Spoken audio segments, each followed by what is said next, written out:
And time now for our campaign beat, the daily roundup of news from the French presidential campaign trial with Florence Villeminot. Hey, Annette. Hi, how are you? Now, there are just 12 days to go before the big day itself, and you've got far-right candidate Marine Le Pen certainly getting into quite a bit of hot water over the weekend in regards to controversial comments she made about the deportation of Jews during World War II. That's right. Just to remind you of what she said. Now, remember, this came on Sunday, and yet it's still getting attention today. She said that France was not responsible for the Veldiv roundup. Now, this happened in 1942. Police round up more than 13,000 Jews who were ultimately sent to Nazi death camps. And this really is one of the darkest chapters in recent French history. It's an event that was recognized officially by a former president, Jacques Chirac, by his successor, Nicolas Sarkozy, and by the current president, François Hollande. Now, what Marine Le Pen was trying to do was bring back an old line of argument used by General Charles de Gaulle, and that's to say that Vichy France was not France. But unfortunately, or fortunately, however it goes for you, her argument is not going down well at all. She's been lambasted from across the political spectrum, particularly by other candidates running for the French presidency. Let's listen to the conservative candidate, François Fillon. I think the National Front is very ill-placed to be talking about these subjects. Many of its members are still nostalgic for the Vichy regime. The truth is that the Veldiv roundup was a crime committed by the French state.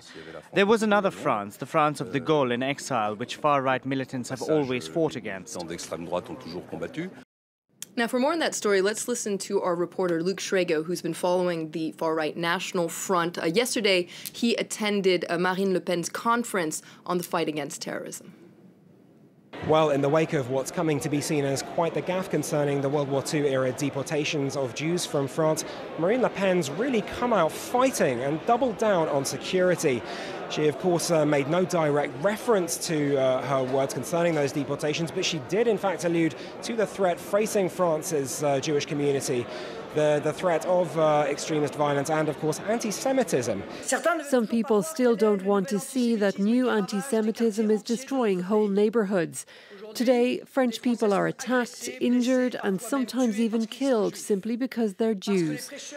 Because preachers of Islamic fundamentalism made it so through their hate, and because they received the passive complicity of Islamo-leftists. I'll fight this unacceptable threat. Of course, we've seen her promises before. She wants to increase defence spending to 2% of GDP. And, of course, she wants 15,000 new officers added into the police. And, of course, 50,000 into the army. Now, we've seen this happen before. We've seen it happen in previous terror attacks. But we have to remember it does take time for those positions to be actually filled and become operational on the ground. How much effect that's really going to have, are people going to take that into effect? We are going to have to wait and see in the weeks to come. Now, with less than 2 weeks to go before the big day, I think this is extraordinary. An estimated 1/3 of voters are undecided. And this is unprecedented, isn't it? It certainly is. It's an unprecedented situation in recent French history, or in French history in general. And so, as you can imagine, candidates are really eager to win over these undecided voters. Our reporters Claire Williams, Maïssa Awad, and Melina Houet have been following a group of door-to-door campaigners for the centrist candidate, Emmanuel Macron. Check out their report from the suburbs of Paris. This is Montreuil, a Parisian suburb in the 93rd department, Seine-Saint-Denis. We're often told nothing is possible in the 93rd because it's a department that doesn't vote. Today we want to show people that En Marche has support here, and En Marche is proud of the 93rd.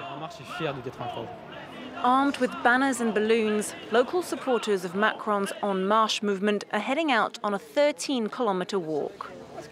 We're here because we're all French, and we're all worried about the future of our country. Macron says he would bring in positive discrimination to favour residents in neighbourhoods deemed deprived. Businesses would get a €15,000 bonus for every permanent contract they offer, and class sizes would be limited to 12.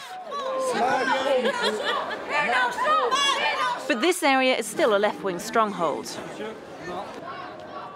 7 hours later, they arrive in Saint-Denis to the north of Paris. But for some, Macron's past as a banker and economy minister is out of sync with local life here. We've had enough of politicians coming here every election saying they're going to make everything better. The day-long walk drew attention to their cause. But Macron's supporters want to engage locals one-to-one. Vous votez? Non, moi je vote pas. Moi? Ouais. C'est Emmanuel Macron. Vous votez pas? In the Seine-Saint-Denis department, they organise regular door-knocking sessions. Seine-Saint-Denis has one of the lowest voter turnout rates of all the departments in France, so obviously we need to mobilise here. At almost every door, they bring up the National Front. He's the candidate of employment, the candidate who's going to stop Marine Le Pen. If Macron can't shake off his image as a candidate of the rich, his supporters hope one argument might just do the trick here. They say he's the only candidate capable of beating Marine Le Pen.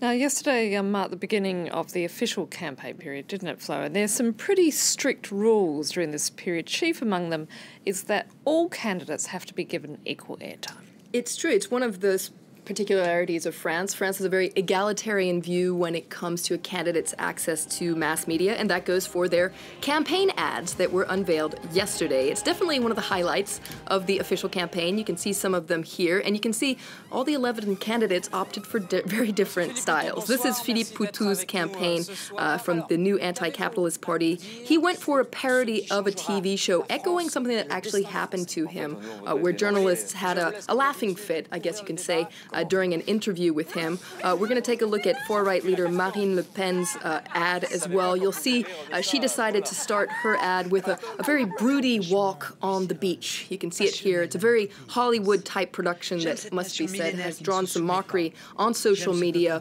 Now, what's interesting is these ads are broadcast on public TV and radio, so that includes our French channel here at France 24. Now, they're called ads, but actually they're free airtime because public broadcasters must play them. So each candidate gets 43 minutes between now and round one, so it's a pretty sweet deal. And a particularly sweet deal for those smaller candidates because most of them are relatively unknown, aren't they? It's great for those little candidates because of this rule that they get equal airtime with the bigger candidates. Well, they get to be pretty well known, and sometimes it can be quite surprising, their newfound fame. Let's listen to François Asselineau from the popular Republican Union. This comment he made has gotten quite a lot of attention. Take a listen. For a moment there, I thought I was Madonna. But I don't look a thing like her. All of a sudden, 75% of people were turning around, whispering, wanting to take selfies with me. It makes you see the world differently. And on that note, that's all we have time for. And of course, that was Campaign Beat. And you can check out this episode and previous episodes on our website. That, of course, being France24.com.